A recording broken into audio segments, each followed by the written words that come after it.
किसान साथियों नमस्कार। आज है मौका आलू की क्रॉप पे बात करने का। ये मैं सुबह से बात करूं तो फोन सबसे पहला फोन आया था मेरे को 6 बजे जब मैं घूमने निकला। समस्या एक ही है, हाई टेम्परेचर की वजह से आलू के अंदर में जो पड़ाव है, दानों की संख्या नहीं है। तो देखा क्या हमने, डेट देखी, अक्टूबर का मंथ देखा और आलू की सोइंग कर दी। देखा नहीं हमने टेम्परेचर। तो विपरीत परिस्थितियों में तो यदि हमने आलू लगा दिया तो क्या टेस्ट करना था कि विपरीत परिस्थितियों में आपको क्या इस्तेमाल करना है, कोई हार्मोन से स्प्रे करना है या उसको क्लाइमेट को जो स्ट्रेस में जा रहा है उसको सुधारने के लिए कोई प्रोडक्ट यूज करना है, वो भी नहीं किया। यूपी का फार्मर चाहे हरियाणा की बात करें, थोड़ा सा ये देखता है कि मेरा आलू बढ़वार चल रहा है तो मुझे स्प्रे करने की आवश्यकता है, ग्रोथ आ रही है। लेकिन जब उसने 60 दिन पे 45 से 60 दिन पे देखा तो नीचे आलू नहीं है, ओनली जड़ें हैं, आलू नहीं है। दूसरा, फंगस की प्रॉब्लम आना शुरू हो गई तो लोगों ने इस साल 40% दोबारा आलू जोत के दोबारा आलू लगाना शुरू किया। आज स्थिति है कि बीज नहीं है। तो मैं अभी ऐसी जगह पे खड़ा हूँ, बहुत अच्छी जगह है और इसको शाह सूरी ने जीटी रोड के नाम से जानते हैं, उसको बनवाया था। तो मेरे साथ मीनार है, कोस मीनार मोहरी में, डिस्ट्रिक्ट कुरुक्षेत्र में। तो ये बहुत अच्छी है, तो हमने लिखा है। और मेरे साथ हैं इस समय हमारे बहुत प्रोग्रेसिव फार्मर जो सीड का काम करते हैं, और इनका नाम इससा इन्होंने जो लद्दाख में करके दिखाया है, शायद अदर कंपनियां नहीं कर पाई। और इन्होंने सल्टाना का बीज, बड़ा हाईएस्ट जो लंबाई थी सीड की वो लगभग 1 फुट थी, उसका भी फोटो मैं आपको दिखाऊंगा, साइड में देखेंगे तो फोटो दिखाई दे रहा होगा। तो जानेंगे इनसे आज इनका अनुभव। ये जो सीड प्रोडक्शन का काम है, चाहे वो आगरा है, चाहे गुजरात है, पंजाब है, हरियाणा है, यूपी है, हर जगह इनका सीड जाता है। इनसे समझेंगे कि आज फार्मर के साथ जो चुनौती आई है उसका मुख्य कारण क्या है। और मुलाकात कराता हूं मैं सुखदेव जी से, Sukhdev seed potato farm Shahbad. तो सुखदेव जी नमस्कार। नमस्कार जी। तो सुखदेव जी, मैं आपसे जानना चाहूंगा, जो जितने भी हमारे फार्मर हैं, आपके फॉलोअर हैं, जहाँ से आपसे सीड लेते हैं, और ये जानना चाहते हैं आज हुआ क्या, समझ में नहीं आ रहा उसको। ये माइक कौन है ना। इस बार क्या हुआ शर्मा जी, किसान ने दिन तो देखा, जैसे हर साल वो कंटिन्यू बिजाई करता है, हमारे बुजुर्ग करते आ रहे हैं, उसने टेम्परेचर नहीं देखा। ओके। और हमसे जो किसान सीड लेते हैं, हमने जानबूझ के इस बार क्या किया, किसानों को जो सीड हमने भेजा है हमने 15 दिन डिले कर दिया, क्योंकि हम उनको सीड देंगे, उन्होंने क्या करना है, बिजाई करनी है। जब जर्मिनेट नहीं होगा, कुछ समस्या आएगी तो फिर हमारे को बैक कॉल करेगा। किसान अपनी गलती तो मानता नहीं। अच्छा, आपने देखा कि जैसे जहाँ जर्मिनेशन नहीं हुआ, कुछ फार्मरों को आपको भी रिकॉल आ रही है, भाई सीड चाहिए हमें। अभी भी हमारे पास अभी भी कॉल आ रही है। सुबह से अभी तक मैं कम से कम 60-70 किसानों की कॉल सुन चुका हूँ। और आज है 20 नवंबर 2024। आज सोचिए, फार्मर ने जब जुताई कर दी है, जो जर्मिनेशन नहीं हुआ 70%, और जो जर्मिनेशन हुआ है उसके अंदर आलू नहीं है, तो सोच रहा है दोबारा आलू लगाओ। लेकिन इसका जो स्थिति बनने वाली है, मुझे जो लग रहा है आलू का, क्या भविष्य कहता आलू का रेट का, प्राइस का कैसा रहेगा? शर्मा जी, ऐसा है, हम राशन के हमारे कोई डाटा नहीं होता, हम सीड देखते हैं। और जो अभी जैसे मेरा सीड जो मैंने बंगाल सेल करना था या मेरा बाहर के स्टेटों में जाता था, वो भी इस बार सीड क्या हुआ, हरियाणा, पंजाब, यूपी में ही चला गया। क्योंकि जिनकी फसल खराब हुई उन्होंने दोबारा से सीड लिया। और जिस हिसाब से हालात बन रहे हैं, पैदावार नीचे कम दिख रही है फिलहाल, तो उसमें से लगता है कि आलू के उसको देखते हुए कि रेट अच्छा रहेगा आलू का। क्योंकि जो जैसे स्थिति बनती जा रही है कि हम दोबारा आलू लगा रहे हैं, प्रोडक्शन निकलेगा नहीं। अभी टेम्परेचर ज़्यादा है यूपी के अंदर, हम कुरुक्षेत्र के अंदर खड़े हैं, लेकिन आगरा की, अलीगढ़ की बात करें तो यहाँ से 5 डिग्री का अंतर है। तो ये फर्क देख सकते हैं आप टेम्परेचर का। तो अभी जिस क्रॉप के अंदर खड़े हैं, या आप वीडियो थोड़ा कैमरा उधर घुमाएं तो आपको दिखाई देगा, इस LR आलू है, अच्छा स्थिति में, कोई रोग नहीं है, बहुत अच्छी स्थिति में। और जर्मिनेशन भी प्रॉपर है, देखो हमारा जर्मिनेशन अच्छा है, क्योंकि इन्होंने सही समय पर लगा हुआ है। यदि ये टाइम से पहले लगा होता तो शायद इसके अंदर भी कुछ प्रॉब्लम आती। तो हमें सदा ध्यान रखना है, सदा आपको ध्यान रखना है, जब भी आलू लगाएं तो दिन का टेम्परेचर 27 से नीचे होना चाहिए, ऊपर नहीं होना चाहिए, 27 तक होना चाहिए। और रात का टेम्परेचर 20 पे आ जाता है तो आलू की सोइंग करनी चाहिए, तो अच्छा जर्मिनेशन, अच्छा पड़ाव रहेगा। हर क्रॉप को चाहे वो आपके फूल लग रहे हैं, फल लग रहे हैं, हर क्रॉप को टेम्परेचर मेंटेन करता है, उसकी सेटिंग कैसे होगी। तो यदि आप बताइए, यदि किसी फार्मर ने आलू लगा दिया, टेम्परेचर जर्मिनेशन हो गया है और 30 दिन का 40 दिन का आलू है, तो वो क्या कोई सॉल्यूशन है आज वो डाल सके कोई प्रोडक्ट? हम जो हमारा आलू की फसल में, हम बाकी किसी फसल पे काम नहीं करते, हम सिर्फ आलू बीज पे फसल पे काम करते हैं। तो हमारा जो टोटल शेड्यूल चलता है YCL का चलता है। जैसे हमारा आपको आता है 12/8/47 क्या नहीं 12/36/24 स्टार्टर के नाम से जो आ रहा है।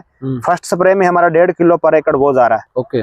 और साथ में ICL का ही हमारा जो आपका जिंक है वो जा रहा है 300 ml पर एकड़। अच्छा, लेकिन आप ये देखेंगे जैसे लास्ट ईयर आपने देखे, आप सीड का काम करते हैं, आपको दाने ज्यादा चाहिए, मेरे को दाने, आपको दाने चाहिए। हाँ जी। लेकिन जो आप यूज करते हो दाने के लिए, एक प्रोडक्ट हमने आपको रिकमेंड किया, उससे दाना बने। हाँ जी।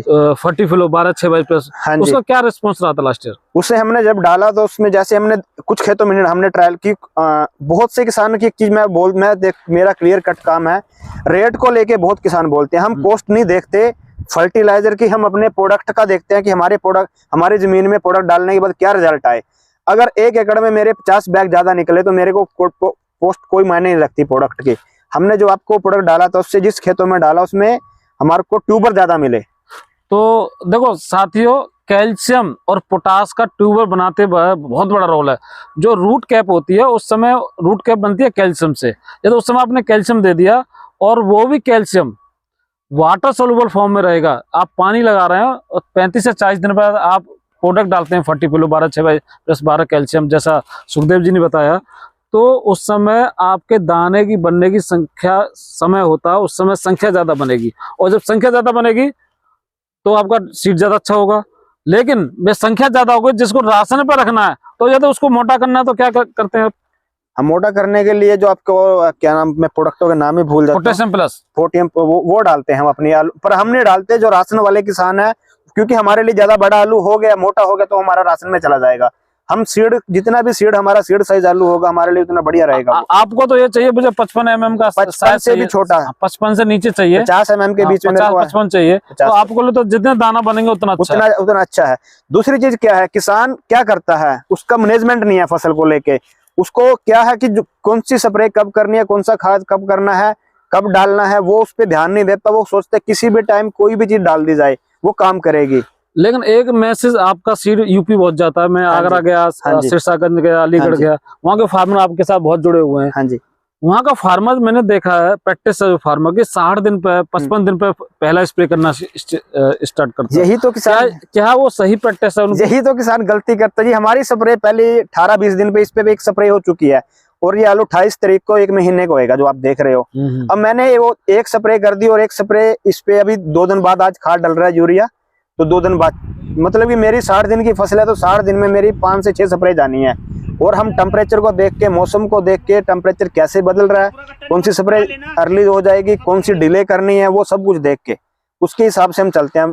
टोटल शेड्यूल बना हुआ है हमारा। तो यूपी के जो हमारे फार्मर है सबसे बड़ी गलती करते हैं, वो पहला स्प्रे 50 के दिन बाद स्टार्ट करते हैं। हर क्रॉप का, हर वेराइटी का, जो आलू की वेराइटी है, ट्यूबर बनने का समय है। LR में जल्दी बन जाता है, क्योंकि LR हम 60-70 दिन के अंदर भी निकाल देते हैं। 37-97 में जाके 40 दिन बाद बनना शुरू होता है। तो आपको ये भी विशेष ध्यान देना पड़ेगा, कभी भी कोई शेड्यूल फिक्स नहीं हो सकता। तो हर वैरायटी पर डिपेंड करता है कि आपकी कौन सी वैरायटी है, उसको ट्यूबर बनने का समय कम है, ग्रोथ की समय क्या है, उसकी मैच्योरिटी का समय क्या है, तो उसके अनुसार आपको खुद शेड्यूल भी आप इधर से उधर कर सकते हैं। हर फार्मर की प्रैक्टिस अलग है, लेकिन आपसे सीड का काम कर रहे हैं, आपसे बहुत जुड़े हुए हैं, एक उनको मैसेज देना चाहेंगे कि नेक्स्ट ईयर आपको क्या करना चाहिए कि इस साल जो परिस्थितियां चेंज हुई। पहले, सबसे पहले तो मैं एक ही चीज कहूंगा कि आप मौसम को, क्लाइमेट को देख के, टेम्परेचर को देख के आप खेती करें, और दिन ना देख के टेम्परेचर देखें। दूसरी चीज मैं आज वीडियो के माध्यम से बोलना चाहूंगा, सिर्फ किसान हमारा क्या कर रहा है, सिर्फ सोच रहा है DAP और नाइट्रोजन डाल के खेती हो जाएगी। अब हमारे जमीनों में जो पोषक तत्व है वो दिन प्रतिदिन हमें इल्ड बढ़ती जा रही है और उनकी डिफिशियंसी आती है जमीनों में। जब तक आपकी फसल को क्या चाहिए, प्रॉपर डोज बना के, बैलेंस डोज बना के आप नहीं चलेंगे तो आपको आने वाले टाइमों में पैदावार नहीं मिलेगी जी। क्या आपने इस साल आपको कोई कहीं ऐसा प्लॉट है जहाँ DAP नहीं मिला और आपने आलू की सोइंग कर दी और उसके जर्मिनेशन का कोई फर्क, कोई NPK इस्तेमाल किया हो, जैसे 12-32-16, 20-20-13, कुछ है ऐसा? नहीं सर, मैं टोटल खेतों में DAP डाला हुआ है हमारे, और DAP भी मैं आपको बताऊंगा तो आप सुन के हैरान रह जाएंगे, पर एकड़ 1.5 बैग। और मैंने आईसीएल के प्रोडक्ट्स अपने जो आते हैं वो मैंने लद्दाख में यूज किए, और मैंने अनदर कंपनी के भी यूज किए। वहां पे भी यील्ड में फर्क आया, और खाद अच्छी क्वालिटी पैदा करने के लिए अगर आप जाएंगे खादों पे, वहां पे कॉस्ट में बार बार बोलता हूँ ना देखें आप। मेरा बीज का बैग किस लेवल का है, कितने में जा रहा है, मैं अपनी क्वालिटी देखता हूँ, रेट में कोई कॉम्प्रोमाइज नहीं करता। आप आईसीएल के प्रोडक्ट या किसी भी अच्छी कंपनी के प्रोडक्ट यूज करेंगे, आपका जैसे आलू, मेरा स्टोरेज होता है आलू टोटल, तो स्टोर से जब आलू बाहर निकलता है शर्मा जी, श्रिंक नहीं होता वो आलू। यस। ये सबसे बड़ी चीज है। देखो यही चीज एक हमारी सिरसागंज के अंदर एक फार्मर ने निकाला, और उसने कोल्ड स्टोर से निकाल के फोटो वायरल की पूरी आगरा के अंदर। तो उसका था जिस दिन जैसा आलू रखा था ऐसा आज निकला था। मैं वो ग्रुप के अंदर शेयर लोग शायद श्रिंक, किसान भाई श्रिंक को नहीं समझ पाए। जो चमड़ी होती है हमारे, ऐसे लूज पड़ जाता है माल। जब वो लूज पड़ जाएगा तो अगर आप मेरे से बीज लेंगे तो आपको जब दिखेगा लूज, तो आप उसमें मेरे को 2 से 4 आपकी आंखों सामने की नहीं है आलू, अभी बीज अच्छा नहीं है। जब आपका श्रिंक नहीं हो रहा तो सोचो वो श्रिंक क्यों नहीं हो रहा 8 महीने। और हमने LR वैरायटी में भी 9 महीने के बाद इस बार चिप्स पास करवाई है शर्मा जी। ओके, हाँ जी। तो ये सबसे बड़ी खासियत होती है, जो आप न्यूट्रिशन दे रहे हैं प्लांट को, बेहतर न्यूट्रिशन मैनेजमेंट कर रहे हैं। Potash, calcium, sulphur, phosphorus balance में करना चाहिए। हर आपको बैलेंस में रखेंगे तो पौधा भी बैलेंस में रहेगा, क्रॉप भी अच्छी चलेगी। कभी कभी आपने देखा है कि जहाँ आईसीएल यूज किया, पॉलीसल्फेट डाला था, हाँ जी, एक कट्टे के अंदर 55 kg वजन आया, एक के में 50 किलो आया, किसी में 48 आया। किसी आलू का वेट ज्यादा होता, किसी आलू साइज बराबर है, लेकिन वेट का बहुत फर्क है। जिसमें हमने पॉलीसल्फेट नहीं डाला जिन खेतों में, उनमें क्या हुआ, जैसे हमने 50 किलो करके स्टोर भेजा, तो जब लास्ट में निकाला तो वहां पे 47 किलो वेट पाया गया, 46 किलो या 48 किलो। जिसमें हमने आईसीएल के प्रोडक्ट डाले वहां पे वेट मानते हैं 500 ग्राम कम होता है, क्योंकि ड्राई स्टोर में बड़ा ड्राई हो रहा है माल।